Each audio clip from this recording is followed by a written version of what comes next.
The cottage window fogged where my breath hit the glass. My chef's hands rested on the cold sill, knuckles scarred from 30 years of kitchen work. Through the glass, Marcus stood in Elena's kitchen, arms spread wide for the investors. Chandelier light caught the granite counters I'd chosen myself. His voice carried through the thin walls. "Your wife's recipes die with you, old man. This kitchen is mine now." I stayed quiet. Cold seeped through the frame. I let it. Then my mouth curved. Not a smile anyone in that kitchen would recognize. Elena had pressed my hand 8 months ago, voice barely above a whisper. "Box 847. Remember that number. I've been saving that information." One moment, please subscribe and comment where you're watching from. Your presence here truly matters. My name is Frank Delgado. I'm 70 years old, and I'm sitting in a 600-square-foot cottage that used to house Elena's mother before she passed. Now it houses me. The space smells of must and old wood. A single lamp throws shadows across the folding card table where I eat dinner. Through the window, the main house glows. Warm light spills from the kitchen I designed 30 years ago. Someone's laughing in there. Marcus, probably. He laughs a lot these days. The cottage heating kicked off an hour ago. My breath makes small clouds in the lamplight. I pull my cardigan tighter and open my leather notebook. The pages were worn thin from 45 years of handling, edges rounded by my thumbs. Elena gave me this notebook in 1978, our first Christmas together. She'd wrapped it in newspaper because we couldn't afford gift paper. Inside, she'd written, "For all the recipes you'll create, rate them so you remember which ones matter." I've kept that system ever since. Date, occasion, number from 1 to 10. The first entry reads, December 25, 1978. Elena's arroz con pollo. 10. She didn't cook much after the restaurant took off. But that Christmas, in our studio apartment with the radiator that clanged all night, she made her grandmother's recipe. We ate on the floor because we didn't have a table. I told her I'd build us a table someday. A real one, Walnut, that could seat our whole family. I built that table in 1992. It sits in the main house dining room now. I haven't eaten at it in 3 months. We started with a food truck in 1982. A converted mail truck I bought for $3,000 from a guy in Newark who swore it ran fine. It ran fine for about 6 weeks, then the transmission died in a factory parking lot in Bayonne. I lay under that truck for 3 days. Grease on my face, rust in my eyes. Elena brought me sandwiches and took orders through the service window above my head. We lost maybe $200 in sales. She never complained, just kept the books balanced and found us new spots to park. Puerto Rican and Italian fusion. That's what we served. My mother's Sofrito, mixed with techniques I'd learned working the lime at Mama Rosa's in the Bronx. Elena's grandmother's recipes combined with the red sauce traditions I'd absorbed through 12-hour shifts. Factory workers loved it. They'd line up during lunch breaks, 15 minutes to eat before the whistle blew them back inside. I learned to cook fast and cook right. No shortcuts on quality, just efficiency of motion. Elena would take their money with one hand and hand them napkins with the other. We saved $47,000 in 4 years. Every dollar went into the bank except what we needed for rent, food, and gas for the truck. The flagship restaurant opened in 1986, an old warehouse on the industrial side of town that nobody wanted. The roof leaked. The floor was uneven. Pigeons had been living in the rafters for a decade. Elena saw something I didn't. She walked through that empty space and said, "This is where we build everything." I spent 6 months on renovation, exposed the brick walls, leveled the floor myself, chased out the pigeons, and patched the roof. Elena handled the permits, the liquor license, the small business loan that almost didn't go through. The open kitchen was her idea. She wanted people to see the care that went into every dish. No mystery, no hiding. Watch the chef work. Know your food was made with love. We opened with seating for 180. By the end of the first year, we had a 3-week waiting list for Friday nights. The Colonial Revival House came in 1992. 5 bedrooms, 2.5 baths, a backyard with room for a garden. Elena planted roses. I built the wraparound porch. 3 weekends of sawdust and sweat. My hands blistered from the circular saw. Elena brought me lemonade and told me the pitch was uneven on the north side. She was right. I tore it out and started over. That porch is where we watched Diane take her first steps. Where we sat on summer evenings after the restaurant closed, drinking wine and talking about the future. Where Elena told me she was pregnant. Where I told her I loved her more than any recipe I'd ever create. The franchise expansion started in 1998. Elena convinced me. She'd spent 2 years learning the legal structures, the licensing requirements, the franchise agreements that would protect what we'd built. By 2008, we had 7 locations, $890,000 in monthly revenue across the chain. I'd created over 400 original recipes. Elena had built a business empire around them. We could have gone national. Investors came calling with big numbers. Elena listened politely and then looked at me across our walnut table. "What do you want?" she asked. I looked at the expansion projections, the franchise maps, the revenue charts. "This is enough," I said.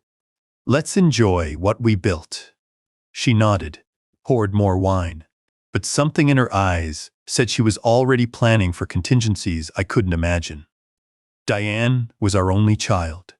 Born in 1985, a year before the flagship opened. She grew up in that restaurant, did her homework in Elena's office, learned to count change before she learned to read. I taught her to make her first omelet when she was 8. She stood on a step stool at the prep station, and I guided her hands through the wrist motion that folds eggs just right. She burned the first 3. The 4th was acceptable. "That was always your problem," Elena said later. "Acceptable isn't good enough for you." I paid for Diane's business degree, state school, then an MBA, a program that cost more than my first restaurant. Elena said it was an investment. Our daughter would take over someday. She needed the proper training. Diane met Marcus at a restaurant industry conference in 2015. She called us that night. Words tumbling out faster than I could follow. Something about demographics and market positioning. "He understands modern business, Dad. He gets what the industry needs." I flew out to meet him 2 weeks later. We had dinner at a place he chose. Overpriced steaks and waiters who called everything artisanal. Marcus talked about brand positioning, about demographic targeting, about efficiency metrics and scalability. His hands moved constantly when he spoke, taking up space, asserting something. I asked him what his favorite meal was. He laughed.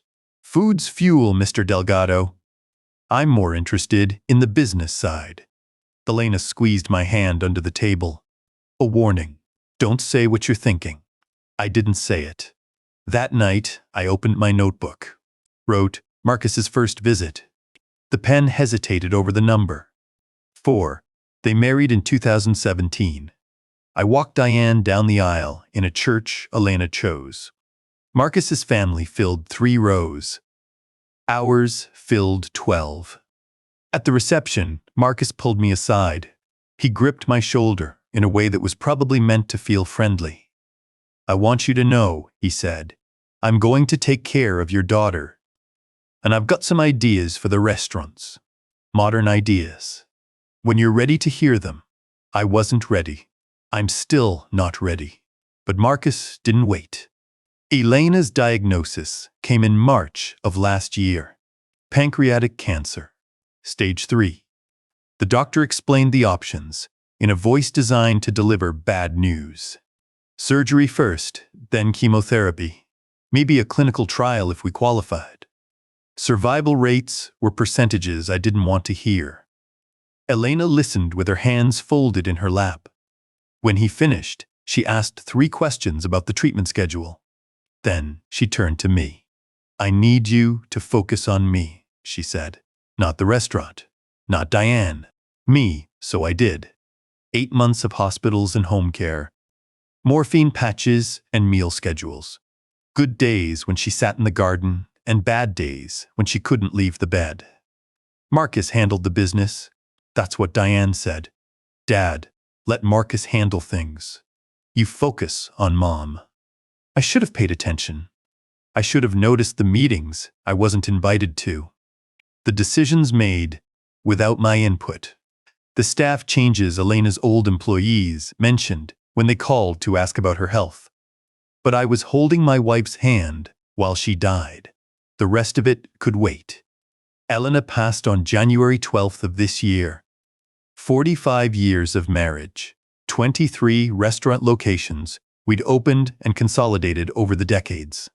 400 recipes, 1 daughter, 1 granddaughter, 1 walnut table where we'd shared 10,000 meals. She held my hand at the end. The hospice bed was in our bedroom because she didn't want to die in a hospital. Outside the window, her roses were dormant for winter. "Frank," she whispered, "remember box 807. I didn't know what that meant. I thought it was the morphine talking. "I love you," she said, "and there's something you need to know about the franchise agreement." But she was gone before she could finish. 3 months of silence. Then Diane appeared at my door, papers in hand, wearing the same expression her mother used when delivering bad news. "Just for emergencies, Dad." She set them on the kitchen table. "The limited power of attorney. We need to help you." I was still sleeping in our bedroom. Still waking up at 3 in the morning, reaching for Elena's side of the bed. Still cooking for 2 out of habit. The papers had yellow tabs marking where I should sign. Diane's handwriting on sticky notes. "Sign here. And here." I should have read them. I should have called Raymond Okafor, the attorney who'd handled our business since 1994. But Diane was my daughter. She'd learned to count change in Elena's office. She'd burned 3 omelets before she got one right. I signed 3 signatures, 5 pages, 40 years of work. Within 3 weeks, Marcus started talking about the cottage. "Just for a little while, Dad. It's easier for everyone. The main house has too many stairs. We worry about you falling. The cottage has stairs too. 4 of them, leading to the single entrance. But I didn't mention that. I moved in with 1 suitcase and my leather notebook. Elena's jewelry box. A photograph of our wedding day. That was 3 months ago. Now I sit at a folding card table and watch my son-in-law host investors in my kitchen. The walls are thin. I hear everything. Earlier that evening, his voice had carried through the thin walls as he addressed the investors. Now, later, through the walls, I hear him on the phone. "The old man's confused," Marcus tells someone. "Getting worse every month. Sad, really. But it's better this way." I hear Diane agreeing with whatever Marcus suggests. Her sigh, before difficult sentences, has become a verbal tick. "We're trying to help you, Dad." She says it so often, I've started keeping count. The Sunday dinners stopped 3 months after the funeral. "It's just too hard with you there, Dad. You understand?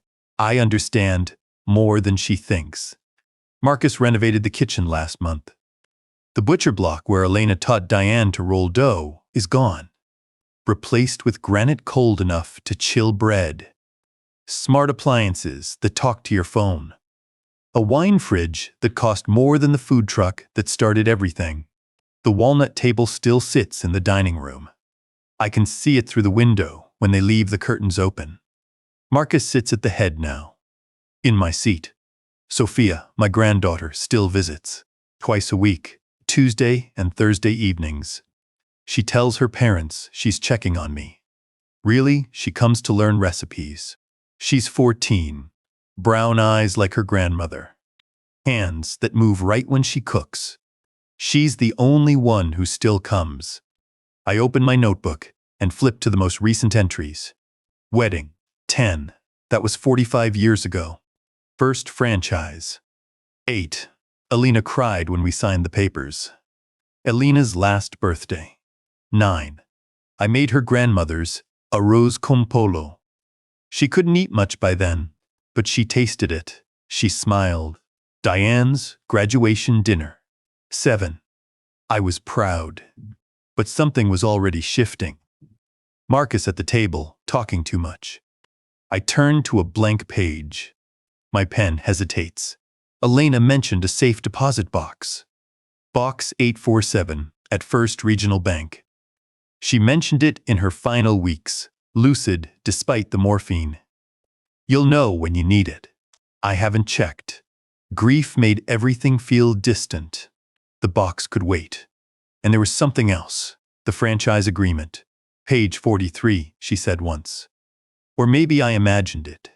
The days blur together from that time. I write a new entry. Today's date. One word for the occasion. Exile. The pen pressed harder than necessary. The number came out thick and dark. 1.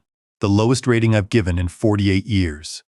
Through the window, Marcus shakes hands with a man I don't recognize. They're laughing again.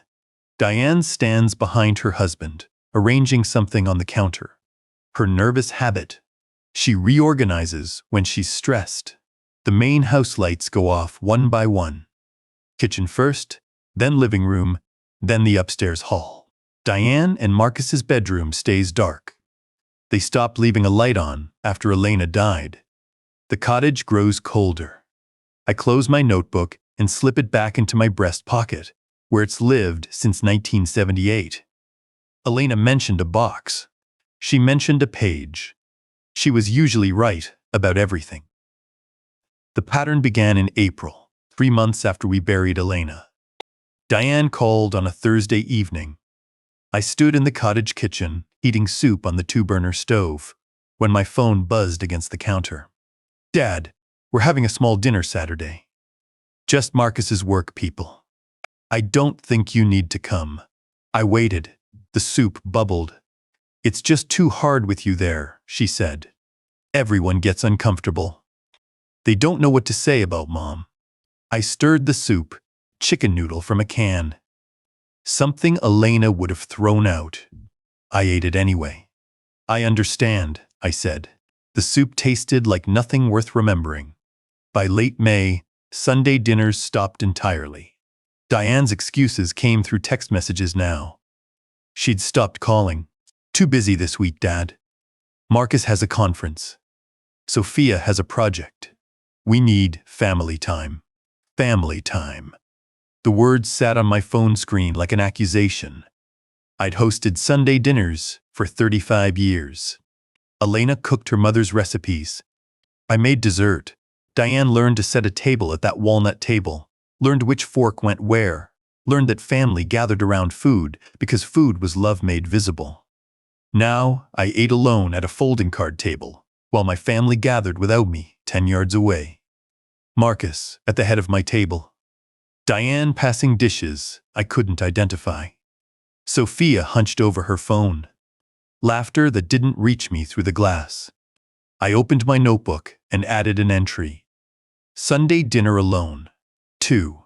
The rating was generous. Marcus began calling me confused in front of others. The first time happened at a chance meeting in the main house driveway. I'd walked over to retrieve mail from the box we still shared.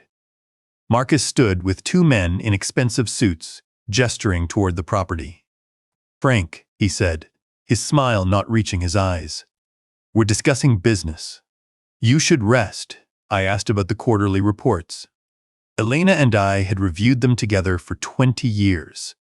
I knew the metrics, the margins, the patterns that indicated trouble.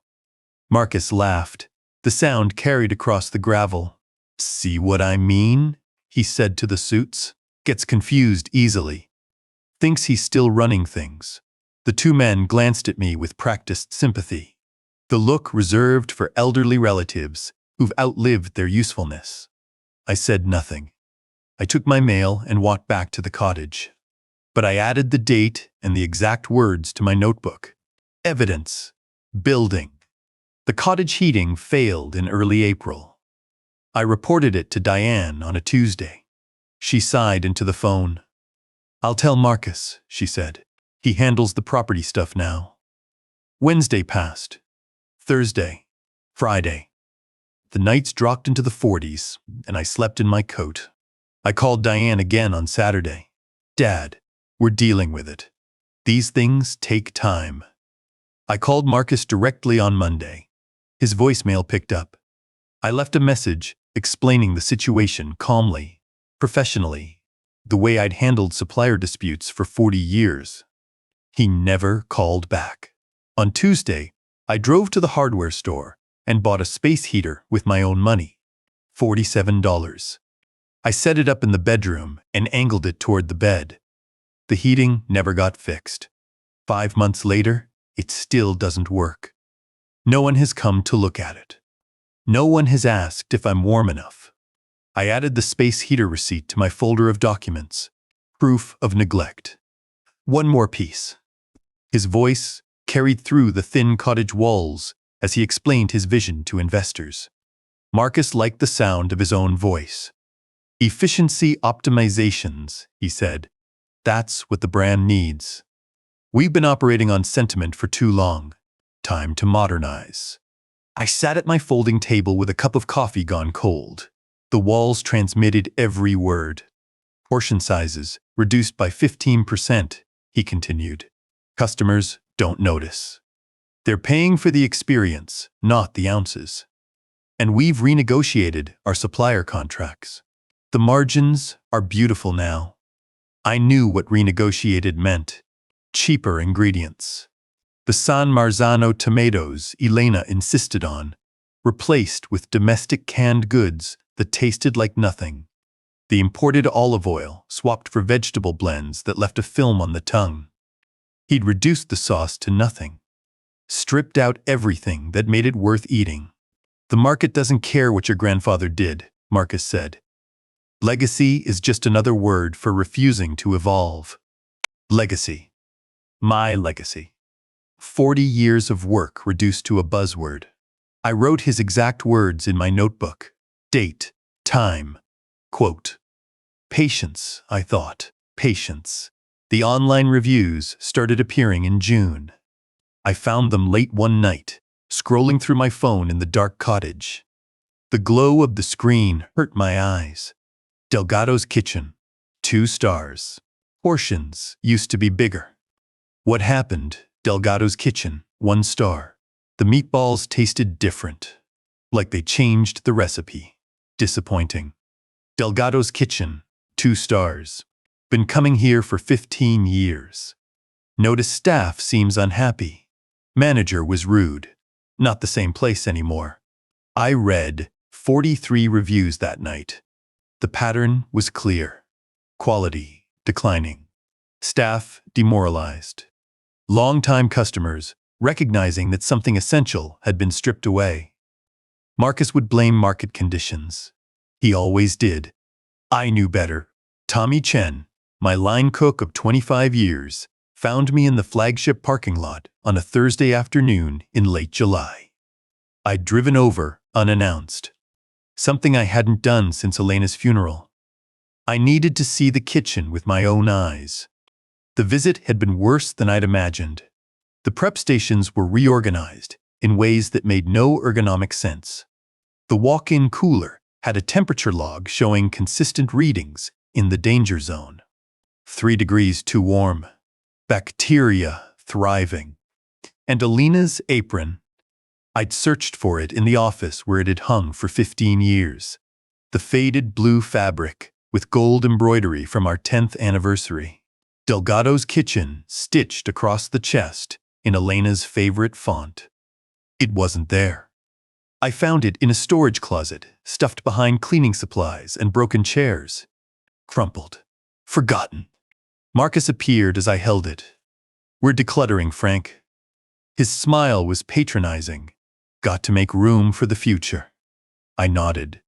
I folded the apron carefully and left it where I'd found it.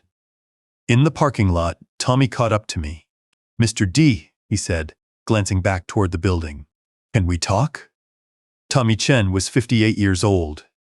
He'd started as a prep cook when he was 33, worked his way up to the line, never wanted management. He said he liked the rhythm of cooking, the honesty of it. You either made good food or you didn't. His hands were rough from knife work, scarred like mine from decades at the cutting board. His apron was stained from a full shift. He looked tired in a way that went beyond physical exhaustion. I've been documenting things, he said. His voice dropped. Since Marcus took over. I didn't know what to do with it, but I kept it all. He pulled out his phone. The screen showed a photo gallery with hundreds of thumbnails. Health violations, he said, scrolling. Temperature logs. Expired meat with relabeled dates. They're changing the sell-by stickers, Mr. D. I watched them do it. Right there in the walk-in. Bold as anything. I looked at the photographs. Each one time-stamped and geotagged. Each one evidence, the recipe vault, Tommy continued. They've been replacing Mrs. D's cards. The originals are gone. Printed versions now, with different ingredients. Cheaper stuff. How many photographs? I asked. He counted. Over 800. I've been sending them to a burner phone every Sunday night. 4 months now. Nobody knows. I studied this man who'd worked for me half his life, who showed up every shift, did his job, never complained. I remembered his mother's funeral 3 years ago. I'd attended, I'd paid for the flowers. A small thing, the right thing. Why are you doing this? I asked. Tommy met my eyes. You came to my mother's funeral, he said. You paid for the flowers. I don't forget, Mr. D. I don't forget who my family is. I gave him my phone number. The one Diane didn't know about. A second phone I'd bought for reasons I couldn't yet articulate. Send me everything, I said. The texts started arriving that Sunday night, and every Sunday after. Diane visited the cottage once in early August. She stood in my small living room, reorganizing my bookshelf while she talked. Her hands moved constantly, sorting volumes by size, then by color, then back to size. She only reorganized things when she was avoiding something. Today, she couldn't stop. Marcus's decisions are for the best, Dad. She didn't look at me. He understands hospitality in ways we never did. Modern hospitality. I sat in my chair and watched her rearrange my books for the 3rd time. The heating's still broken, I said. She sighed. That sound that preceded every difficult conversation. We're trying to help you, Dad. Someone has to think about the future. I asked about the quarterly numbers, the staff turnover, the customer complaints I'd seen online. Diane's hands moved faster across the spines. Trust him, she said. Marcus knows what he's doing. She left 20 minutes later. The bookshelf was organized in a way that made no sense. Cookbooks mixed with novels.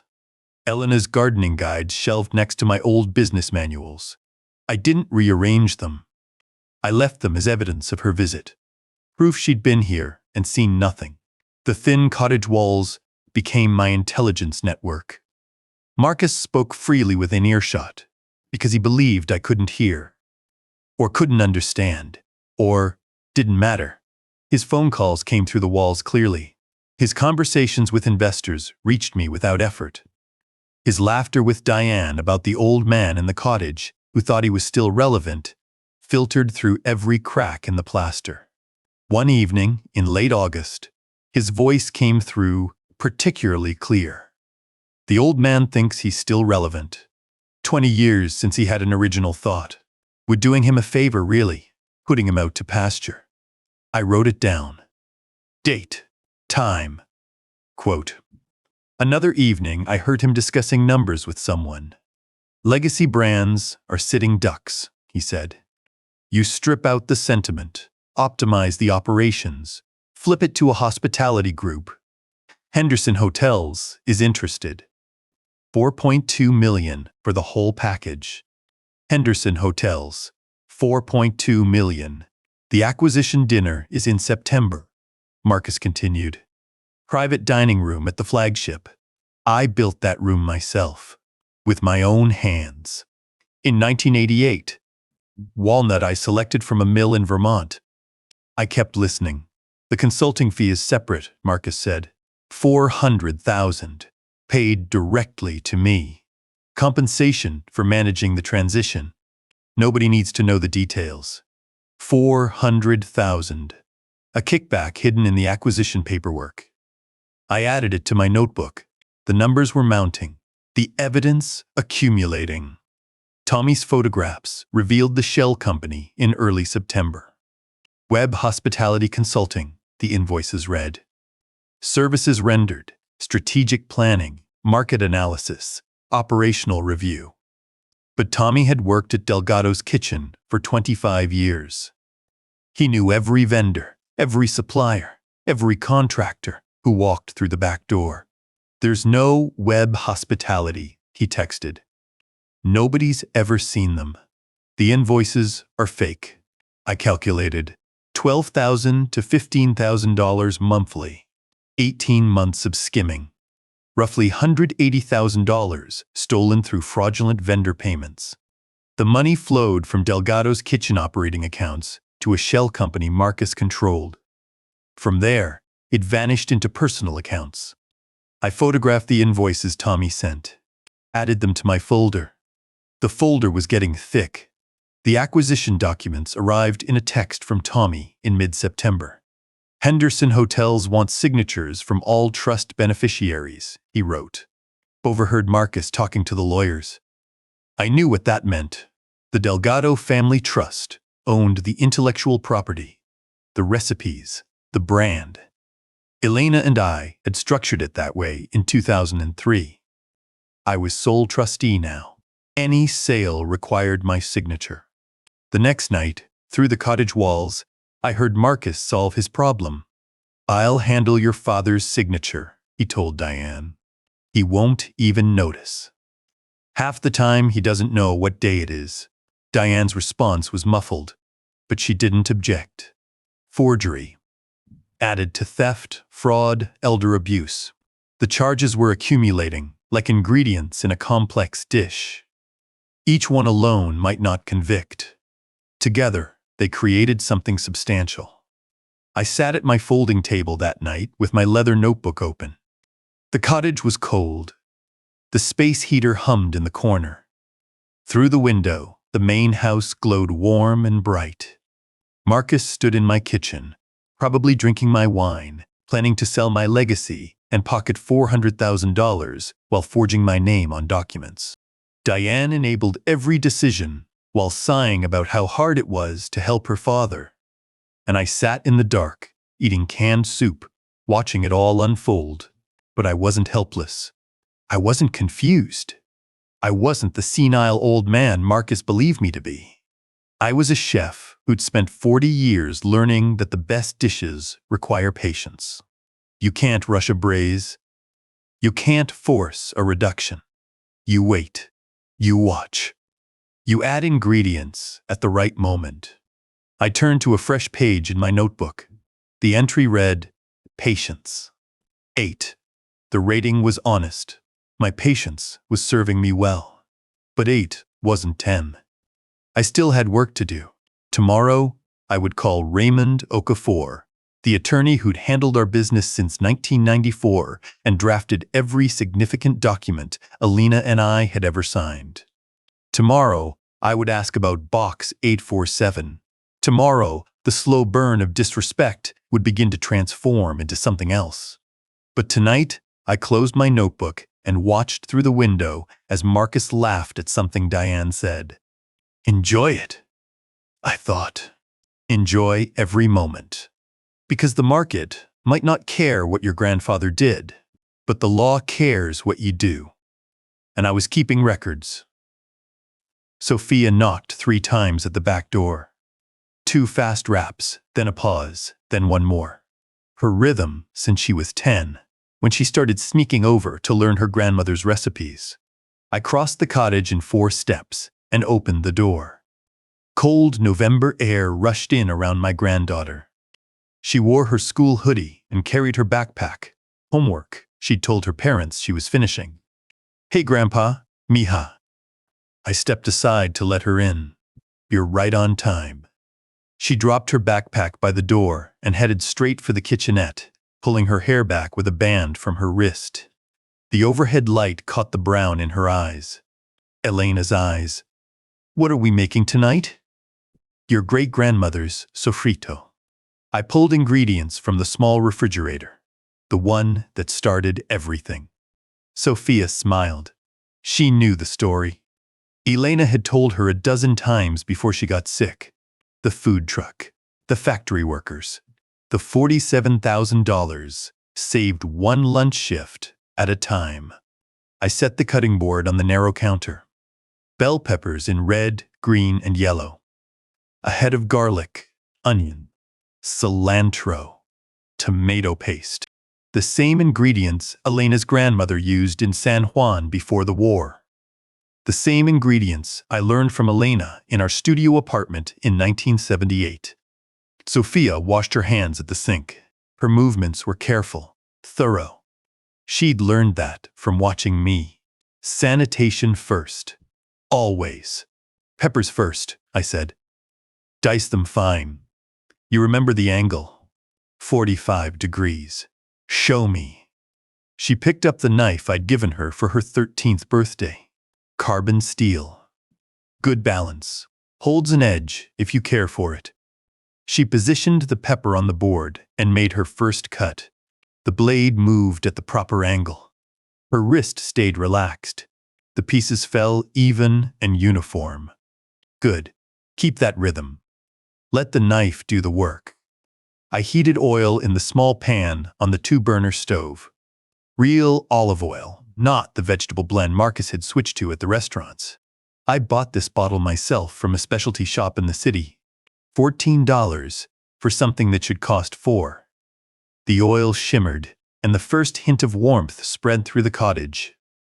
Sofia's knife work created a steady percussion against the board. Outside, through the thin walls, I heard nothing from the main house. They were probably at dinner. Some restaurant Marcus found. Somewhere that served everything overpriced and called it artisanal.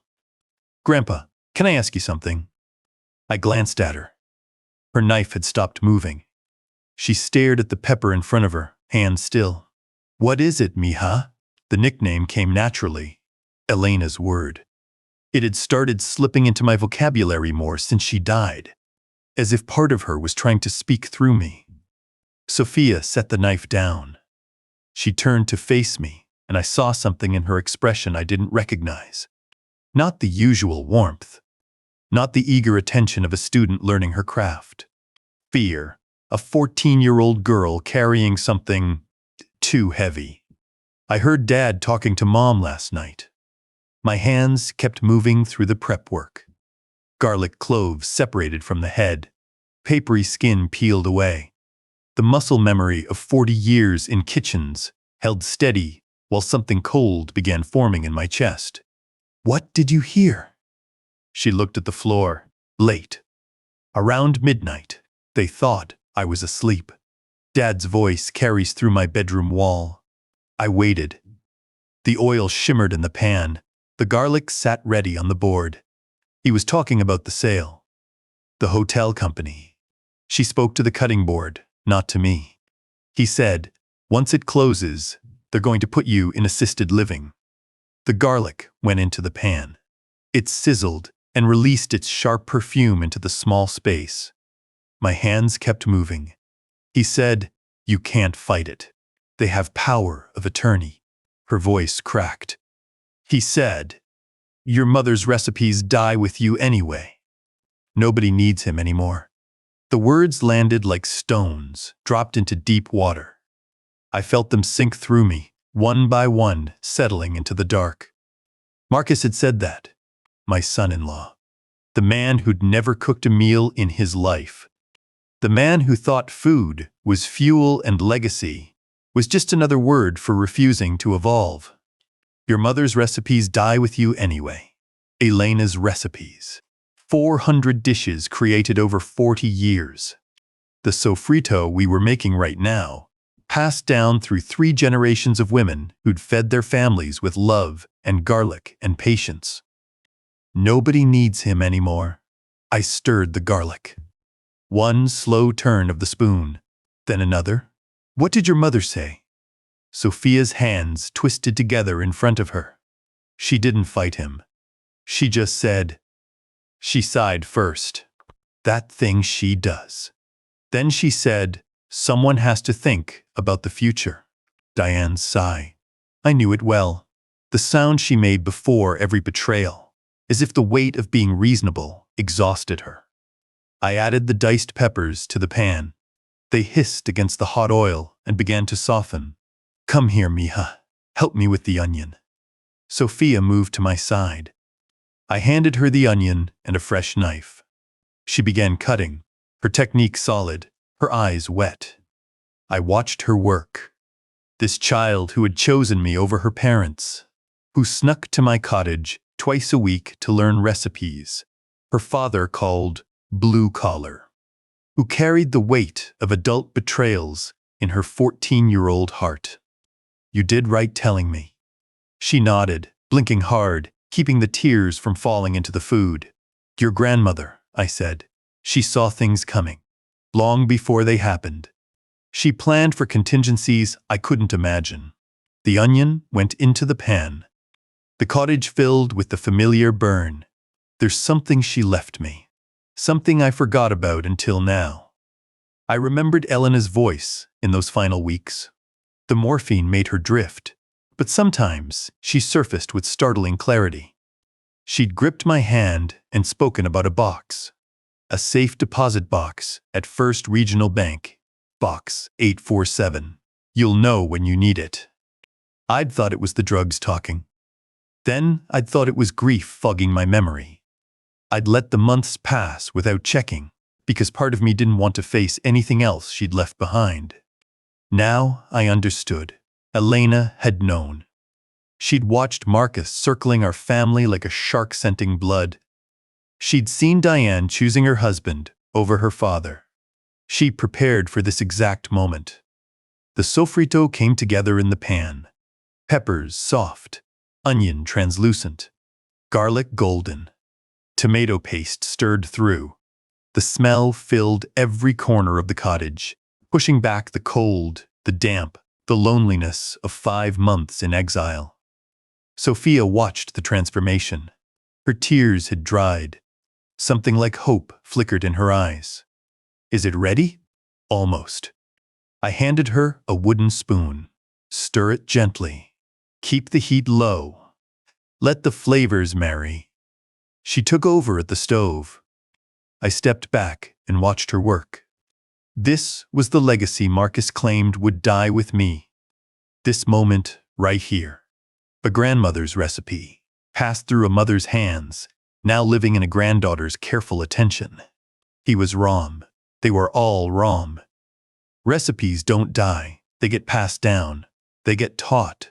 They get loved into the next generation by people who understand that food is more than fuel. We finished the sofrito together. I showed Sofia how to adjust the seasoning, tasting as she went. She added a pinch more salt, a touch more cilantro. Her palate was developing. That's the right amount, I told her. You're getting it. She beamed. For a moment, she was just a kid again. Not the bearer of terrible news. Not caught between warring family factions. Just a girl who'd made something good with her own hands. Your grandmother would be proud of you. Sofia's smile faltered. I miss her. I know, mija. I miss her too. We tasted the sofrito together, standing at the small stove, letting the warmth of the food push back against the November cold. Sofia asked questions about the proportions, about how Elena had learned it, about whether her great-great-grandmother had made it exactly the same way. At the back door, she hugged me tightly. I felt her thin shoulders under my hands, the fierce grip of someone who needed to hold on. "Keep coming Thursdays," I said. "We've got more recipes to learn." She nodded against my chest. "I will." She slipped out into the darkness, moving quietly across the yard toward the main house. I watched until she disappeared through the back door. The lights inside stayed dim. Her parents hadn't noticed her absence. I closed the door and stood alone in the cottage. The garlic smell lingered. The pan sat cooling on the stove. Through the thin walls, I heard nothing. The main house was silent. Marcus and Diane were probably in bed by now, sleeping peacefully while they planned to throw me away like expired inventory. My hands had stopped shaking. The tremor that had lived in my fingers since Elena's funeral went still. I'd spent 5 months watching, documenting, waiting. I'd gathered 800 photographs of health violations. I'd recorded Marcus's voice through thin walls. I'd calculated the money he'd stolen, the lies he'd told, the signatures he planned to forge. But I'd been waiting for something, a reason to move, a trigger to transform observation into action. Now I had it. Your mother's recipes die with you anyway. Nobody needs him anymore. The next morning, I found my old address book in the box I'd brought from the main house. Leather cover, worn soft from decades of use. Elena had given it to me as a wedding gift. Names and numbers she'd written inside. The important ones. I found Raymond Okafor's entry, my attorney for 31 years. The man who'd drafted every significant document Elena and I had ever signed. His office number in careful blue ink. The same number for 3 decades. My hand was steady as I dialed. A receptionist answered. "Okafor and Associates. How may I help you?" "This is Frank Delgado. I need to speak with Raymond." "Tell him it's about Elena." "1 moment, please." Hold music. 30 seconds. A click. "Frank." Raymond's voice was warm but careful. "It's been too long. 5 months," I said, "since the funeral." "I know. How are you?" "I'm calling about something Elena mentioned before she died. A safe deposit box at First Regional Bank." Silence on the line. Long enough that I thought the connection had dropped. "Raymond, you there? I'm here." Another pause. "I wondered when you'd call, Frank. I've been waiting." I felt something shift in my chest. That cold thing, like ice forming over deep water, spread a little further. "You knew about it." "Elena gave me specific instructions. I was only to tell you about the box if you asked about it yourself." Those were her exact words. She said you'd know when you needed it. I gripped the phone. Elena's voice echoed in my memory. "Box 847. You'll know when you need it." She'd known. She'd known everything. And she prepared for it. "Can you come to my office tomorrow afternoon?" Raymond asked. "Say 2 o'clock. I'll explain everything. There are documents you need to see.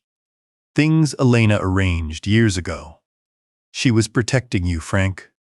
She was protecting everything you built together. I'll be there." "Good." "And Frank?" The careful note returned to his voice. "Be ready. What you're about to learn will change things." Elena saw further ahead than any of us. I hung up and set the phone on the folding table. Through the cottage window, the main house stood quiet in the morning light. Smoke rose from the chimney. Someone had made a fire in the living room. The living room with the walnut table I'd built. The walnut table where my family gathered without me. That evening, I took my position at the window. Not my usual chair, but standing, arms crossed. The space heater hummed behind me. The folding table held the remains of my dinner. Canned soup. Again. The main house blazed with light. Through the kitchen window, I watched Marcus raise a glass. Investors, probably. Another meeting about the Henderson Hotel's acquisition. Another step towards selling everything Elena and I had built. His voice carried through the thin walls. Streamlining the transition, he said. Getting the old guard out of the way. I heard laughter. Diane's laugh, high and nervous. She was performing. Playing the supportive wife. Pretending everything was normal while she planned to lock her father in assisted living. I watched Marcus move through the kitchen. My kitchen. He touched the counters I'd chosen. He used the knives that had been wedding gifts. He stood where Elena used to stand, stirring sauces, tasting reductions, teaching Diane how to fold an omelet. My mouth curved, not the bitter grimace I'd worn for 5 months. This was different. For the first time since Elena died, I made plans past tomorrow. I opened my leather notebook. The pages fell familiar under my fingers. 48 years of entries, occasions, and ratings. The story of my life in numbered moments. I turned to a fresh page, picked up my pen, considered what to write. Not a rating this time, something else. I wrote 2 words, revenge. In progress. I closed the notebook and returned my gaze to the window. Marcus was still talking, still laughing, still planning his future with my money and my recipes and my family name. He had no idea what Elena had prepared. He had no idea what waited in box 847. He had no idea who he was dealing with. The lights in the main house went off one by one. Kitchen first. Then living room, then the upstairs hall. Finally, Marcus and Diane's bedroom. Darkness fell over the property like a closing curtain. I sat in the cold cottage with my notebook in my pocket and my plans forming. Tomorrow, I would meet with Raymond. Tomorrow, I would open Elena's safe deposit box. Tomorrow, I would discover what my wife had known all along. But tonight, I watched the dark house where my daughter slept beside the man who would destroy everything her mother had built. And I smiled. Because the man who said nobody needs him anymore was about to learn the truth. I closed my notebook. In the main house, Marcus slept in my bed. He wouldn't sleep well much longer. Raymond Okafor's office occupied the 4th floor of a building that had stood on Howard Street since before I was born. The elevator groaned on the way up. Decades of footsteps had worn visible paths in the hallway carpet. I found Suite 412 at the end of the corridor, the same brass numbers Elena and I had first walked past in 1994. The receptionist was new since my last visit. Young woman, early 30s. She sat straight-backed, hands already reaching for her appointment book. "Mr. Delgado?" She stood before I could give my name. "Mr. Okafor is expecting you. Right this way." She led me past a small waiting area to a conference room at the back of the office. File boxes lined one wall. A mahogany table dominated the center, its surface covered with manila folders and legal pads. Morning light came through tall windows that needed washing. Raymond rose from his chair when I entered. At 65, he moved the way he always had. Each gesture measured, nothing wasted. Gray touched his temples now, and reading glasses hung from a chain around his neck. His suit was navy. Conservative, the kind of clothes a man wears when he takes his work seriously. Frank. He crossed the room and gripped my hand. Warm but careful. "Too long since we've talked." 5 months, I said. "Since the funeral." "I know." He gestured to a chair across the table from his. "Sit, please. Can I get you coffee?" I shook my head. Raymond settled into his seat and placed his hands flat on the table. The gesture was familiar. He did it when he had something difficult to say. "You mentioned Elena's safe deposit box on the phone." "I did. How much do you know about it?" "Nothing. Just that she mentioned it in her final weeks. Box 847, at First Regional. She said I'd know when I needed it." Raymond nodded slowly. His eyes stayed on mine. "Your wife came to me in 2003, he said, 23 years ago. She sat in this exact room and laid out a plan that took me 2 hours to fully understand." "What kind of plan?" "Protection." Raymond leaned back. "She saw things coming, Frank. Things that hadn't happened yet. Things that might never happen. But she wanted to be ready." I waited. The morning light shifted through the dirty windows, casting long rectangles across the table. Elena gave me specific instructions. Raymond's voice was careful, measured, the way he spoke when reading legal language. "I was never to tell you about the safe deposit box. Never to mention Clause 47 or any of the provisions she'd arranged. Unless you asked." "Unless I asked, specifically asked." He paused. "She believed if you needed it, you'd remember her words. You'd find your way to the box yourself. The discovery had to be your own choice." My hands rested on the table. I studied my scarred knuckles. 40 years of kitchen work written in white lines across the skin. "You've been waiting. 10 months. His jaw tightened. "I've been hoping you'd call, Frank. Every week I checked my messages, wondering if today would be the day. Bound by attorney-client duty, unable to reach out. Unable to warn you about what I've been watching happen. You know about Marcus. I know what the franchise reports tell me. The quality decline. The staff turnover. The recipe changes." He shook his head. "Elena would have stopped him in the first month. Elena's not here." Raymond stood and crossed to one of the file boxes against the wall. "But she left you the tools to stop him yourself." He pulled out a thick folder and set it on the table between us. "We should go to the bank," he said. "There are documents you need to see. But first, you should understand what your wife built." The folder contained correspondence I'd never seen. Letters between Elena and Raymond spanning 20 years. Legal strategy memos. Trust amendments. Corporate restructuring proposals with Elena's handwriting in the margins. I flipped through the pages. Elena's voice came through in every note. Sharp observations. Detailed questions. The kind of thorough preparation she'd brought to everything. "She was the smartest client I ever had," Raymond said. He stood beside me, watching me read. "I've practiced law for 40 years. I've worked with CEOs, with politicians, with people who thought they understood power. None of them came close to Elena." I stopped at a memo dated March 2003. The subject line read, "Franchise Agreement Revision, Protection Provisions." "This is when she wrote Clause 47, Raymond said. "She spent 3 months researching franchise law, interviewed attorneys in Chicago, New York, Los Angeles. She wanted to understand every possible way someone could take control of what you'd built together." "Why didn't she tell me?"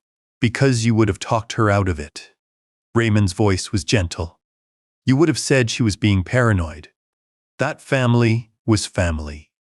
That Diane would never betray you." I stared at the memo. Elena's handwriting filled the margins. Notes about contingencies. Questions about enforcement. A list of scenarios that read like a map of the last 5 months of my life. "She knew," I said. "She suspected." Raymond returned to his chair. "She hoped she was wrong, but she prepared anyway." I closed the folder. My hands were steady. The tremor that had lived in my fingers since the funeral stayed quiet. "Let's go to the bank." Raymond drove. His sedan was a decade old. Ran well. That's why he kept it. First Regional Bank's downtown branch occupied a limestone building on Charles Street. Brass doors, marble floors, the quiet hum of money moving through accounts that had existed since the previous century. The manager recognized Raymond. They shook hands, exchanged brief pleasantries. I presented my identification.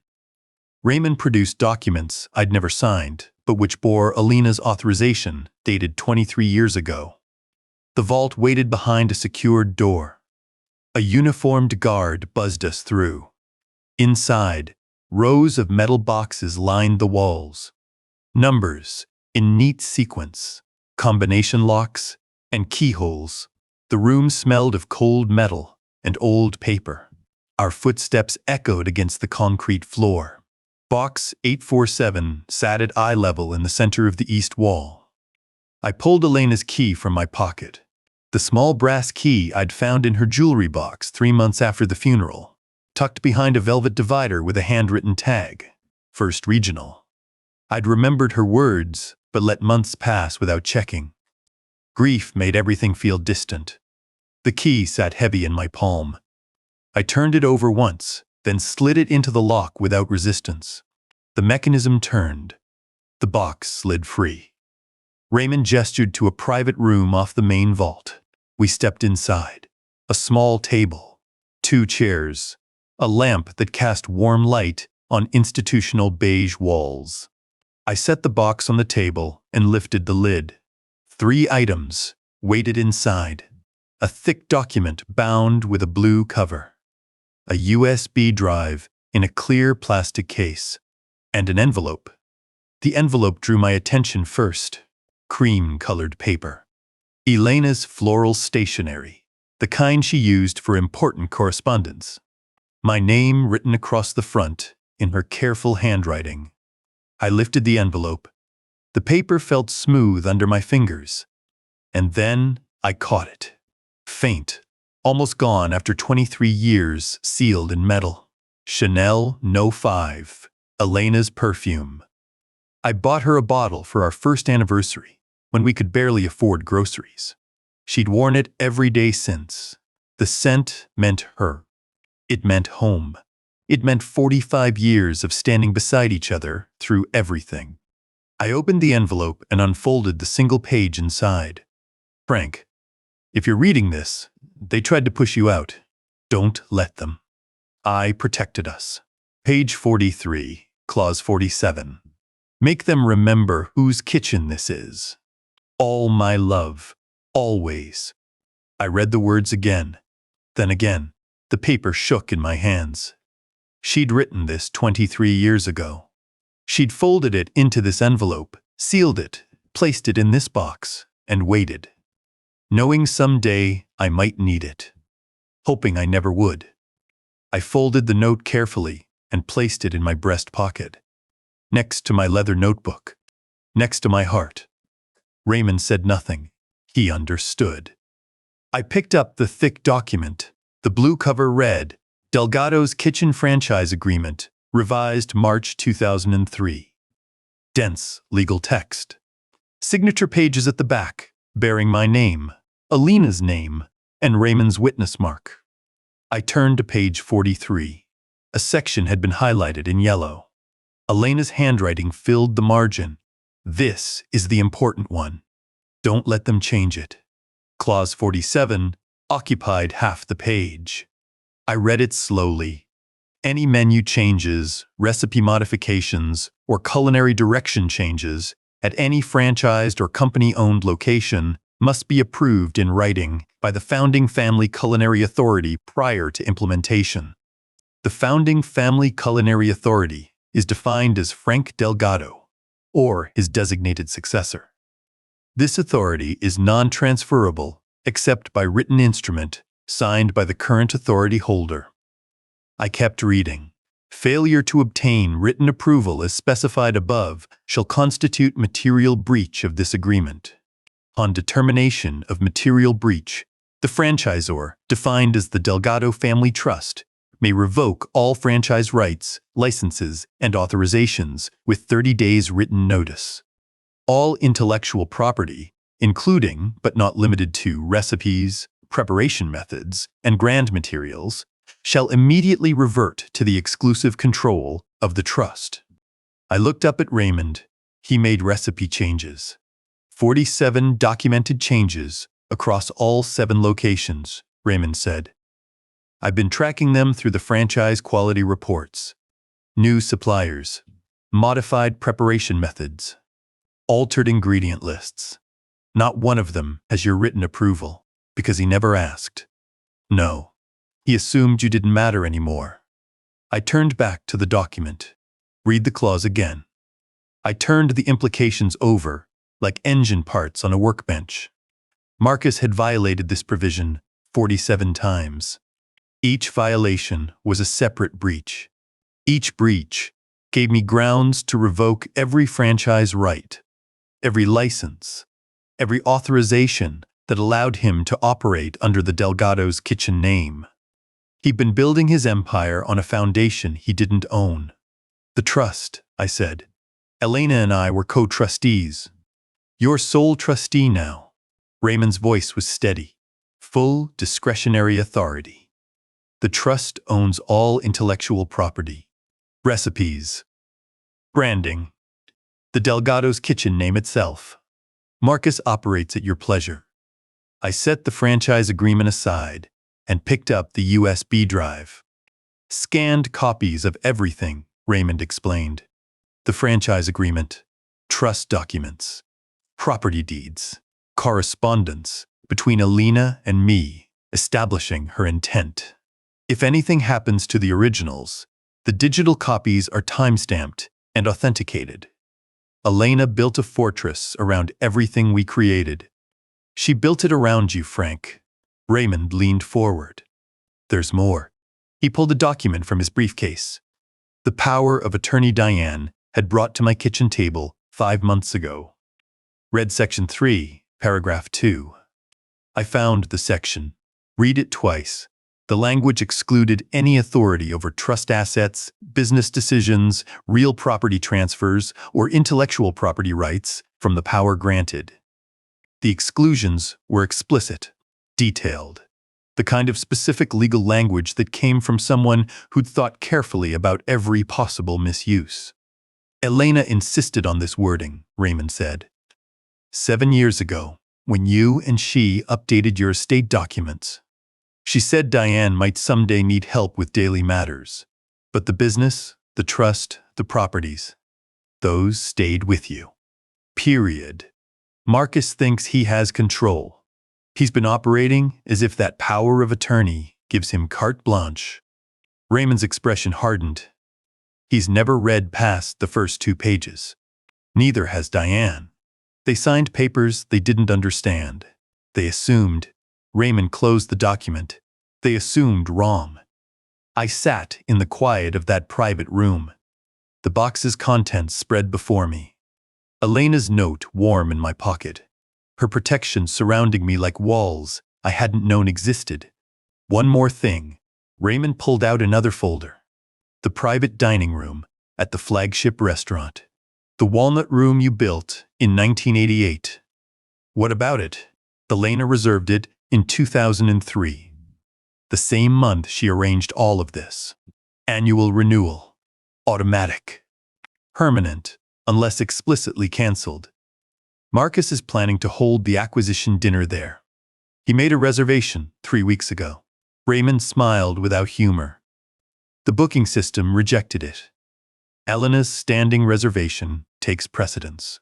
He doesn't know yet. He'll find out when he tries to confirm. I gathered the documents and placed them back in the box. The USB drive went into my pocket. Elena's note stayed where it was, close to my heart. What do you want to do? Raymond asked. I thought about Marcus in my kitchen, laughing with investors, planning to sell everything Elena and I had built, planning to forge my signature on documents that would strip away 40 years of work. I thought about Diane enabling every betrayal, sighing before difficult sentences, choosing her husband over her father. I thought about Sofia sneaking to my cottage twice a week, learning her grandmother's recipes, the only one who still came. I thought about Elena writing that note 23 years ago, folding it carefully, sealing it with her perfume, waiting. We served the breach notice at the acquisition dinner. Raymond nodded. He'd expected this. I'll prepare the documents, he said. Certified mail won't do it justice. You'll want to deliver it personally. I want Marcus to read it out loud, We left the bank and returned to Raymond's office. The afternoon had turned gray, clouds moving in from the west. I sat in the conference room while Raymond made copies, organized files, drafted the breach notice that would end Marcus's control of everything. "Can I use your phone?" Raymond pushed his desk phone toward me. I dialed Tommy Chen's number from memory. "Mr. D?" Tommy's voice was surprised. "Everything okay? Keep documenting. The inspection comes in 8 days. I'll need your photographs." A pause. Then, "I've got 847 images now, all time-stamped." "Good. I'll be in touch." I hung up and dialed again. Sofia's cell. "Grandpa?" She answered on the second ring. "Is something wrong? Thursday lesson is still on. I'm teaching you something special. Your grandmother would want you to see this." "Okay." Her voice brightened. "I'll be there." I hung up and looked at Raymond.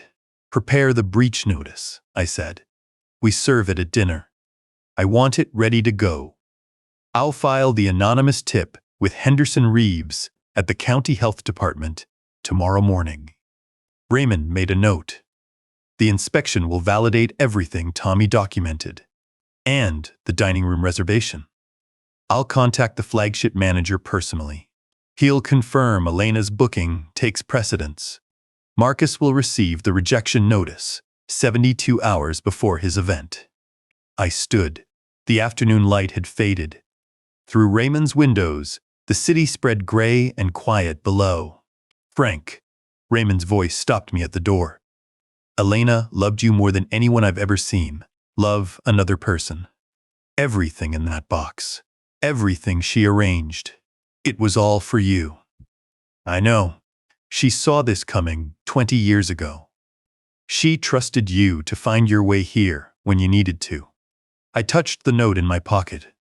The paper was warm against my chest. "She was usually right," I said. Raymond smiled. "She was always right." I walked out of his office with Elena's note in my breast pocket, next to my notebook, next to 48 years of recipes. The chef had his ingredients. The recipe cards were arranged. The heat was building. In 8 days, Marcus would sit in a dining room he couldn't reserve, surrounded by investors who didn't know what was coming, reading words Elena had written 2 decades before he'd ever heard the name Delgado. And I would remind him whose kitchen this was. The flagship restaurant's private dining room looked different under the chandelier's light.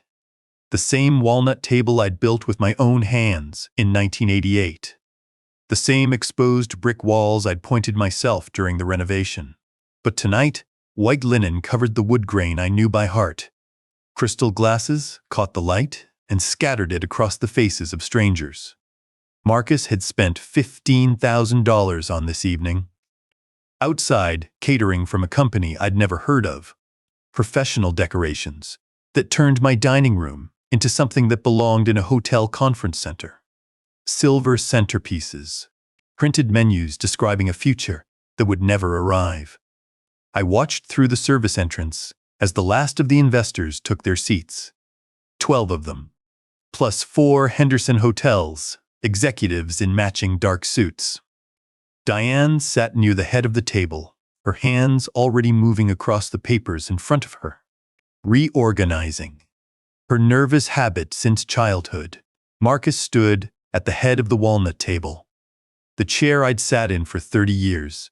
He wore his best blazer, the one he'd bought for this occasion. His presentation slides glowed on a screen I didn't remember approving.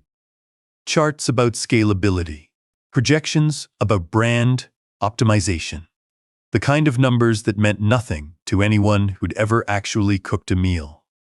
Raymond touched my shoulder. He carried his leather briefcase, heavy with 23 years of preparation. "Ready?" I straightened my button-down shirt. Pressed slacks. Clean shoes. The uniform of a man who takes his work seriously. "Let's go." The door swung open on silent hinges. Raymond entered first, his conservative suit commanding respect, Without demanding attention, I followed. The murmur of conversation stopped. 16 faces turned toward the service entrance. Confusion crossed their faces. Nobody moved. Marcus's smirk flickered. Then it returned, forced now, the expression of a man who doesn't yet understand how much trouble he's in. Frank. His voice carried the same dismissive tone he'd used for 5 months. This is a private business meeting. You should probably rest. I crossed the room without hurrying. My footsteps held firm on the hardwood floor I'd sanded myself 36 years ago. It's my meeting. Marcus laughed. The nervous sound bounced off the walls and died. I stopped 3 feet from the table. Close enough for everyone to hear, far enough to command the room. This room was reserved under Elena Delgado's name in 2003. Your reservation was rejected yesterday. The Henderson executives exchanged glances. The lead negotiator, a woman in her 50s with steel gray hair and a navy blazer, leaned forward slightly. What's he talking about? Marcus held up his hands. A misunderstanding. My father-in-law gets confused sometimes. Would someone please escort him out? No one moved. Raymond began circulating the room, placing documents at each seat. The blue-covered franchise agreement. 67 pages that Marcus had never bothered to read past page 12. What is this? One of the investors picked up the document. His name tag read, Henderson Hotels, Chief Counsel. The original Delgado's Kitchen franchise agreement, Raymond said, dated March 2003. I'd like to direct everyone's attention to page 43. Pages rustled. Yellow tabs marked the relevant section. Elena's highlighting, still visible after 23 years. Marcus's face tightened. Frank, I don't know what you think you're doing, but this is highly inappropriate. Page 43. I kept my voice level. The same tone I'd used to command professional kitchens for 40 years. Read it aloud, Marcus. Or, I will. Silence. The kind of silence that falls in a room when power shifts hands. Marcus didn't move. His mouth opened. Closed. Opened again. The mask was slipping now, fissures spreading across his practiced expression. I took the document from the nearest investor and found the highlighted section. Clause 47. My voice carried each word. Any menu changes, recipe modifications, or culinary direction changes at any franchised or company-owned location must be approved in writing by the founding family culinary authority prior to implementation. I looked up, made eye contact with each Henderson executive in turn. The founding family culinary authority is defined as Frank Delgado, or his designated successor. This authority is non-transferable except by written instrument signed by the current authority holder. Frank. Marcus's voice had gone thin.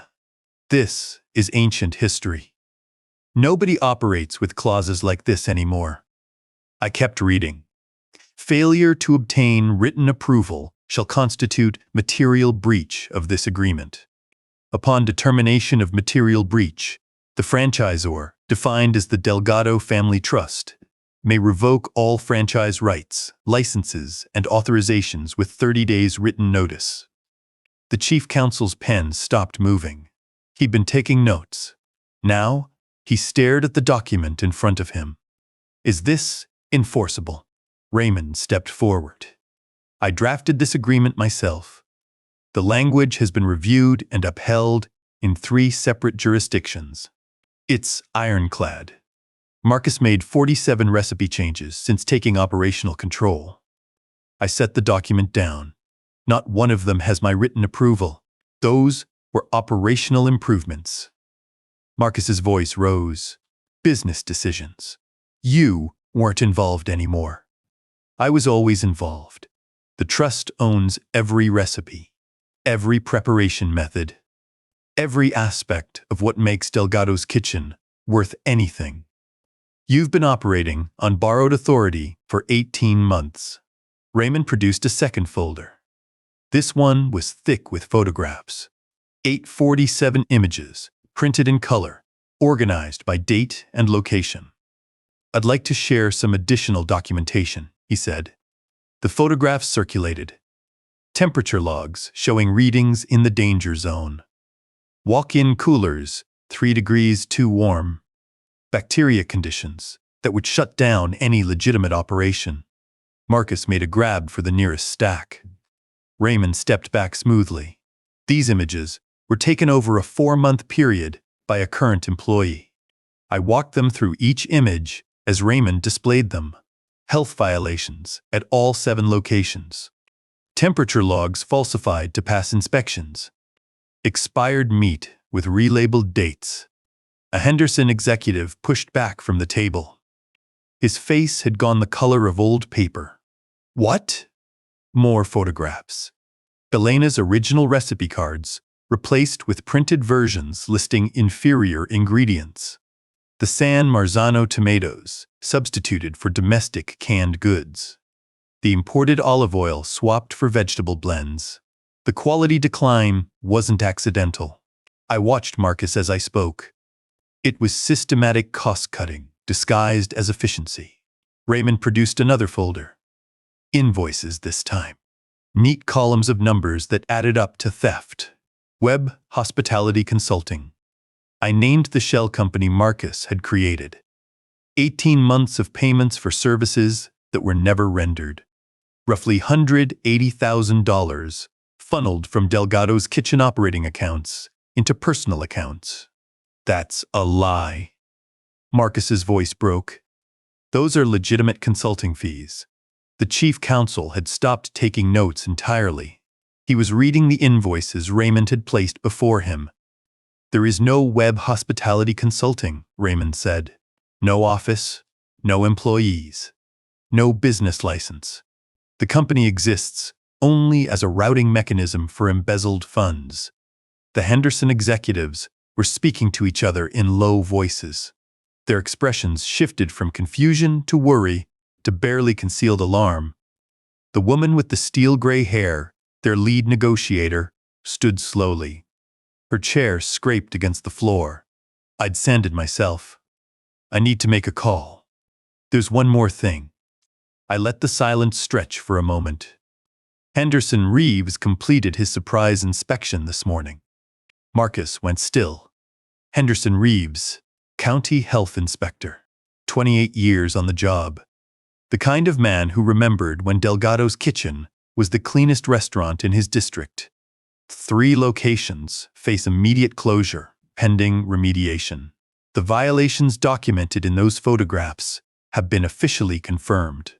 The lead negotiator hadn't made her call yet. She stood frozen, phone in hand. "Henderson Hotels is withdrawing our offer." Her voice was flat, professional. The voice of someone cutting their losses before they got worse. "Pending a full audit of all Delgado's kitchen operations."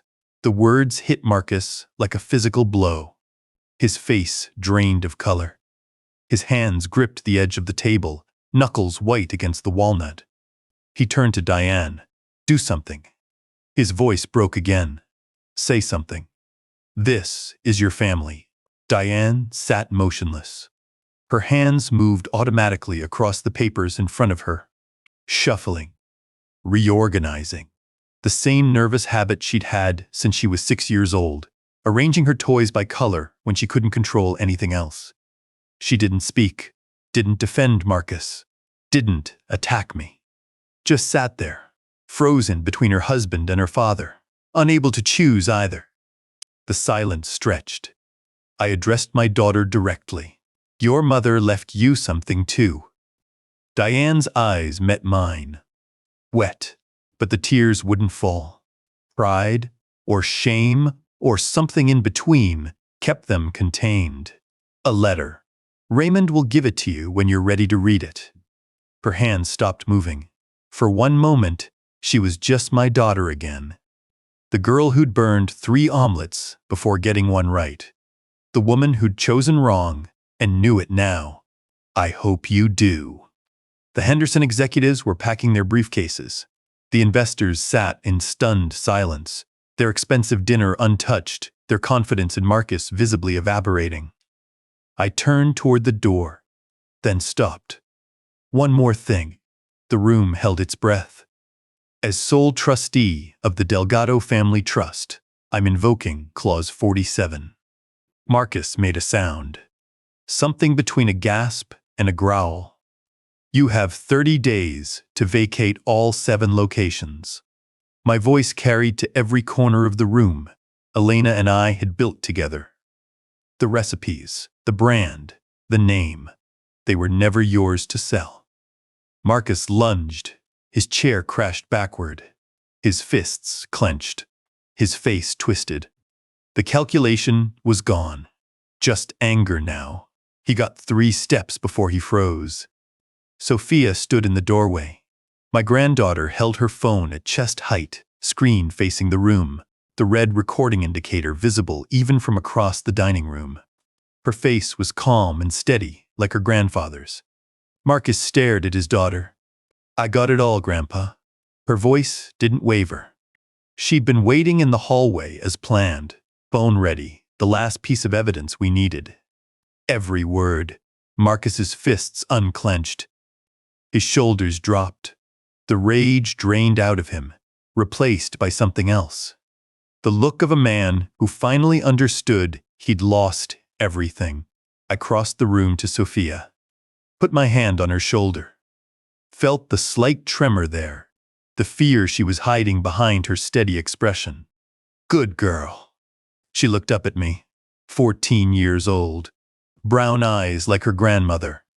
Your grandmother would be proud. Sofia's phone kept recording. The Henderson executives filed past us without speaking, their eyes fixed on the exit.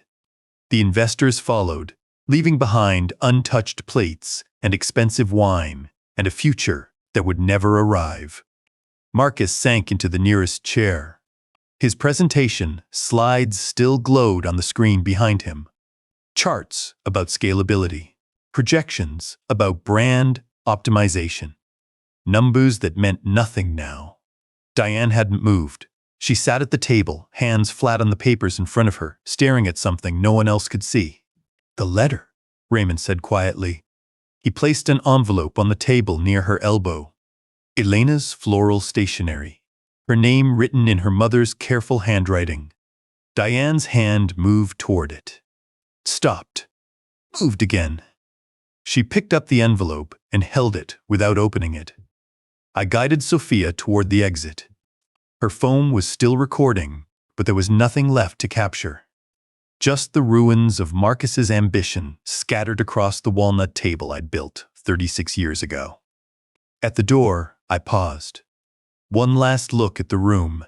The chandelier light caught the crystal glasses. The white linen covered the wood grain I knew by heart. Outside catering sat cold on silver platters. My dining room, my table, my legacy. I walked out into the hallway with Sofia at my side. The door swung closed behind us. In the quiet of the corridor, Sofia lowered her phone. Her hands were shaking now, the adrenaline wearing off. Did we do it? I put my arm around her shoulders, felt her lean into me, smelled the shampoo her mother bought, the same brand Elena used to use. We did it, mija. She was quiet for a moment. Then, what happens now? Now Marcus has 30 days to leave. Raymond will handle the legal details.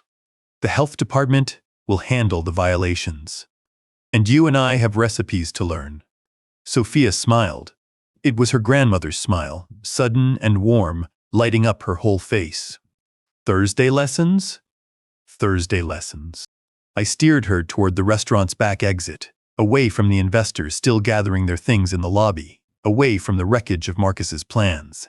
But tonight, I think we've earned something special. What? Your grandmother's flan? I pushed open the back door. The recipe she taught me on our first anniversary. I think it's time you learned it too. The night air was cold. November in Baltimore, the kind of chill that seeped through brick and bone. Sofia walked beside me toward my old pickup truck. her phone finally dark in her pocket. Behind us, the flagship restaurant stood quiet.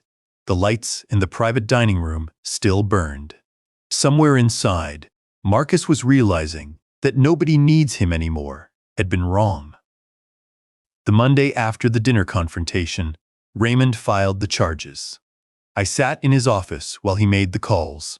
The coffee in my hand had gone cold an hour ago. Outside the window, Baltimore went about its business. People walking to work. Cars idling at traffic lights. A city that didn't know or care that my son-in-law's life was about to collapse. Raymond's voice carried from the next room. Elder abuse. Financial exploitation. Emotional abuse. Recorded threats. Each word landed like a stone dropped into water, sinking deeper than the last. I'd spent 5 months watching Marcus dismantle everything Elena and I had built. 5 months of canned soup and cold nights and thin walls that carried every insult. Now the machinery of justice was turning, and I could only sit and wait. Raymond returned with a yellow legal pad covered in notes. The prosecutor's office wants to see Tommy's photographs, all 847 of them. They're particularly interested in the shell company invoices. I nodded, my hands wrapped around the cold coffee cup. The consulting fee, I said, $400,000. Exhibit A. Raymond sat across from me. The shell company bank records will be Exhibit B. The forged invoices, Exhibit C through Z. 47 documents showing services that were never rendered. The prosecutor called it a paper trail of systematic theft. I thought about Marcus in my kitchen, his voice carrying through thin walls, explaining to investors how legacy was just another word for refusing to evolve. How the market didn't care what your grandfather did. The market might not care, but the law did. Henderson Hotels issued their statement on Wednesday. I read it in Raymond's office. The press release printed on letterhead so crisp it could cut paper. Henderson Hotels wishes to distance itself from any involvement with current Delgado's kitchen management or leadership. We were unaware of the operational issues that have recently come to light, and we are grateful these matters emerged before any agreement was finalized. They'd fled like rats from a sinking ship. The $4.2 million acquisition was dead. The brand repositioning Marcus had promised was dead. The future he'd sold to investors and banks and his own wife was dead. I folded the press release and put it in my pocket. Evidence. Documentation. The habits of 5 months in exile. Henderson Reeves came for the restaurants on Thursday. The county health inspector arrived at the flagship location at 7 in the morning. I wasn't there. Tommy texted me the details later. 3 of our 7 locations face immediate closure. His message came through just after noon. 7 critical violations confirmed across those 3. Temperature control failures. Improper food storage. Relabeled expiration dates. I'd known what he would find. Tommy's photographs had documented it all. But seeing the words on my phone screen made it real in a way the images hadn't. The remaining 4 locations need remediation, Tommy continued. New equipment, retraining, re-inspection. Estimate around $180,000 total. More than Marcus's annual salary. More than the money he'd skimmed through his shell company. The cost of cutting corners was coming due, and there was no one left to pay it. The bank froze Marcus's accounts on Friday. Raymond called with the news just after breakfast. His voice was careful, measured. The voice he used when delivering information that might break someone. Court order, he said. Pending fraud investigation. They've locked down his personal accounts and canceled his credit cards. I stood at my cottage window, looking at the main house. The lights were on. Someone was moving behind the curtains. He can't access any funds? Not a cent. Raymond paused. The man who called you senile is about to discover what it feels like to be powerless. I didn't respond. The words settled between us like smoke. Powerless. That's what I'd been for 5 months. Eating canned soup. Sleeping in my coat when the heat failed. Watching through windows as strangers took meetings in my kitchen. Now Marcus would know the feeling. The house came next. I'd assumed Marcus owned it. 8 years he and Diane had lived there. 8 years of renovations and dinner parties and holidays I wasn't invited to. Raymond produced the original deed on Monday of the second week. The paper was yellowed at the edges, bearing signatures from 1998. It was never transferred, he said. Elena insisted on keeping it in the Delgado family trust. She said, "You never know when property becomes leverage." Elena. Still protecting me from beyond the grave. Marcus has 30 days to vacate. Raymond continued. The notice goes out tomorrow. A $1.2 million house. The house where my granddaughter had been born. The house where Diane grew up. The house Marcus had assumed was his. It belonged to me. Diane read Elena's letter on Tuesday of the second week. I wasn't there. Raymond thought it better that way. Some moments needed to happen in private, without witnesses who might soften the blow. But he told me about it afterward. She came in at 10 in the morning, he said. Sat in the same chair you used. I gave her the envelope. Elena's floral stationery. Her name in her mother's handwriting. I pictured my daughter, 40 years old, dark hair like her mother. The stubborn jaw she got from me, holding a letter from a woman who'd been dead for 9 months. She read it 3 times, Raymond continued. Then she started crying. Deep sobs, the kind that come from somewhere you can't reach. What did it say? Raymond handed me a copy. Elena had written duplicates. One for the safe deposit box. One for Raymond's files. I read my wife's words. Diane, I love you. But I've watched you choose the wrong man over the right father. If you're reading this, it's not too late to choose differently. I hope you do. All my love, Mom. 23 years ago, Elena had written this, sealed it in an envelope, trusted Raymond to deliver it if needed. She'd known. She'd seen the seeds of what Marcus would become, what Diane would enable. And she'd prepared a message that would cut deeper than any legal document. Something broke behind Diane's eyes that day. The mask she'd worn for 8 years fell away. 3 days later, she filed for divorce. Irreconcilable differences. Emergency separation of assets. The papers came through Raymond's office because Diane couldn't afford her own attorney anymore. Marcus had controlled all their finances. She's moving to her college roommate's apartment, Raymond said, taking only personal belongings and photographs. I thought about my daughter packing boxes in the house I owned, leaving behind 8 years of a marriage built on lies, starting over at 40, because her mother's letter had finally broken through the rationalizations. What about Sofia? Raymond's expression softened. That's good news. Diane isn't contesting custody. Sofia stated her preference clearly. She wants to live with you. My granddaughter, 14 years old. Brown eyes like her grandmother. She'd chosen me. Marcus requested a meeting on the last day of the 3rd week. He went through Raymond, of course. Couldn't contact me directly anymore. The lawyers had made sure of that. He wants to explain his side, Raymond said. Find some understanding. His words. I agreed. Not because I needed to hear his excuses, but because I wanted to look him in the eye one last time. Raymond's conference room. Same table where I'd first learned about Clause 47. Same windows with the same view of the city. Marcus entered, looking like a different man. Gone was the confident posture, the expensive blazer, the practiced smile that never reached his eyes. In their place was someone haggard, unshaven, wearing wrinkled clothes that hung loose on his frame. He'd lost weight. The gym-sculpted physique had softened into something ordinary. The calculation had left his eyes. What remained looked almost human. "Frank," his voice cracked. "Thank you for seeing me." I said nothing, sat in my chair, waited. Marcus lowered himself into the seat across from me. His hands trembled on the table. There were debts, people I owed.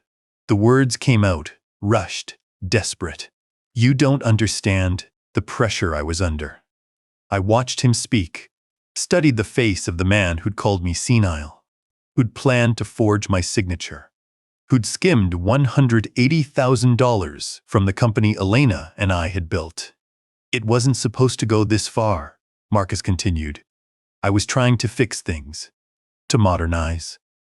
You and Elena, you had each other. You had this partnership.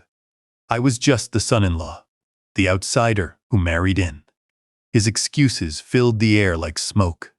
Blame deflected outward. Responsibility pushed onto others. The same pattern he'd followed for 8 years. I let him finish. Then I spoke. "You had 7 restaurants." Marcus blinked. "A family name," I continued. 40 years of recipes. Staff who respected the brand. Customers who loved what we'd built. Marcus's mouth opened, closed. "You had every chance I could give." My voice stayed level. "You chose to steal instead of learn. That's not fair." His voice rose. "I was trying to adapt. You replaced San Marzano tomatoes with canned goods from Costco. You relabeled expired meat. You forged invoices to a shell company and pocketed the money." Marcus's face crumpled. The last of his defenses fell away. "I didn't have a choice." His voice gave out, barely audible. "There were debts. People I owed. I understand you had options." I leaned forward. "You could have asked for help. You could have been honest about the finances. You could have treated me like family instead of an obstacle to be removed." His hands pressed flat against the table. Knuckles white. "You never respected me." "I respected what you could have been." I stood. The chair scraped against the floor. That man never showed up. Marcus had no response. His prepared excuses, his rehearsed justifications, his desperate attempts to shift blame, all of it collapsed against the simple truth. He'd had every chance. He'd chosen to steal. The prosecutor scheduled the criminal trial for March. Raymond delivered the news on the last day of the 4th week. Marcus's court-appointed attorney had reviewed the evidence. The photographs. The invoices. The shell company records. Sofia's recording of his threats. "He's advising a guilty plea," Raymond said. "Reduced charges. 18 months minimum at a low-security facility. 18 months. The man who'd planned to lock me in assisted living would spend 1.5 years behind bars." "Could have been 5 years," Raymond continued. The fraud charges alone carried significant weight. But the plea deal keeps the family name out of a drawn-out trial. I nodded. The revenge I'd imagined for 5 months was complete. Marcus would lose everything. His marriage, his house, his freedom. It should have felt like victory. I watched Marcus load his belongings on the last day of the 30-day notice. The cottage window, where I'd spent 5 months in exile, now showed me his exile. A rental car in the driveway. Cardboard boxes stacked on the porch.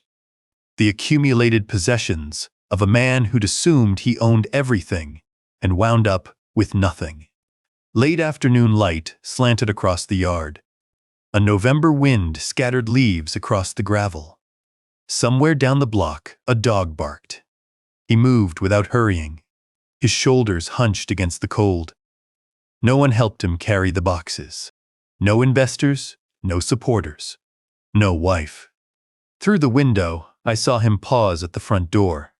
He looked back at the house I'd built, the house where his daughter had been born. The house he'd assumed was his legacy. Then he climbed into the rental car and drove away. I sat in my chair and watched until the taillights disappeared around the corner. The revenge was complete. Marcus Webb was destroyed, his schemes exposed, his life dismantled piece by piece. But Elena was still gone. The house was empty now. No Marcus laughing in the kitchen. No Diane sighing before difficult sentences. No lights burning in windows where my family gathered without me. Just silence. Just cold. Just the weight of everything that revenge couldn't restore. I opened my leather notebook. The pages fell familiar under my fingers. 48 years of entries, occasions, and ratings. The story of my life in numbered moments. I turned to a fresh page, picked up my pen. Justice, I wrote. The pen hovered over the paper. This was what I'd worked for, what Elena had prepared, what I'd earned through 5 months of patience and planning. But the cost was too high. My daughter divorced. My granddaughter's family shattered. My legacy preserved, but at the price of everything soft that had surrounded it. I wrote the number, 7. Then I closed the notebook and looked out the window at the empty driveway. Sofia would move in next week. Thursday lessons would continue. There were recipes to teach, a legacy to pass down. But tonight, I sat alone in the cottage where they'd exiled me. The space heater hummed in the corner. The thin walls carried nothing but silence. It was almost over.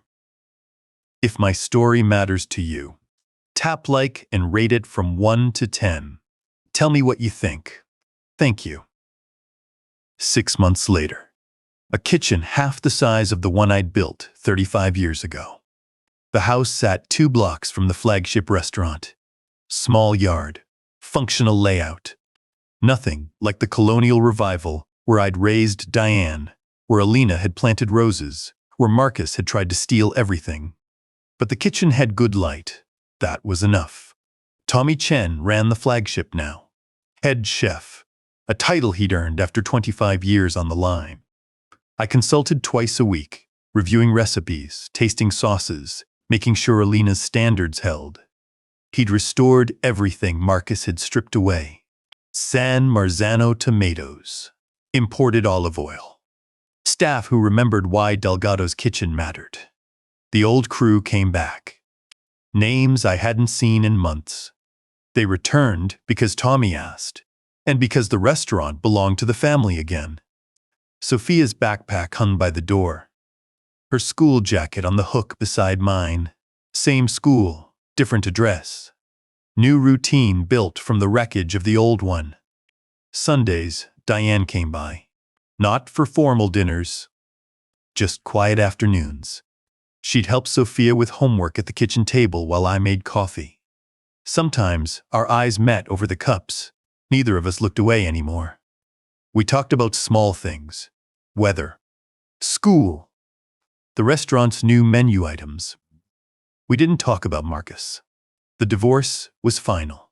The criminal trial was scheduled for spring. 18 months minimum, his lawyer said. Reduced charges. A plea deal that kept the family name out of extended proceedings. Diane never mentioned him. I didn't ask. A daughter sitting across from her father, accepting coffee without explanation. A granddaughter setting the table without being asked. Small moments that added up to something like forgiveness. Today was Sunday, late afternoon. November light came through the kitchen window at a low angle, casting long shadows across the counter. Sofia stood at the cutting board with her knife poised over a bell pepper. 14 years old. Brown eyes like her grandmother. What are we making? Your great-grandmother's Sofrito. I set ingredients on the cutting board. The recipe that started everything. She knew the story. Elena had told her a dozen times before she got sick. The food truck. The factory workers. $47,000 saved one lunch shift at a time. But knowing a story and making the recipe were different things. Peppers first, I said. Dice them fine. Her knife moved without hesitation. No more pausing to check the angle. The pieces fell even and uniform. 6 months of Thursday lessons had built muscle memory. I heated oil in the pan, imported olive oil, the kind Elena insisted on, the kind Marcus had stripped away. The scent filled the small kitchen. "Grandpa?" Sofia's knife paused. "Yes, mija." "Why this recipe? Why today?" I watched the oil shimmer. "Because it's time you learned the one that matters most." The garlic went in first. That familiar sizzle. The sharp perfume spreading through the room.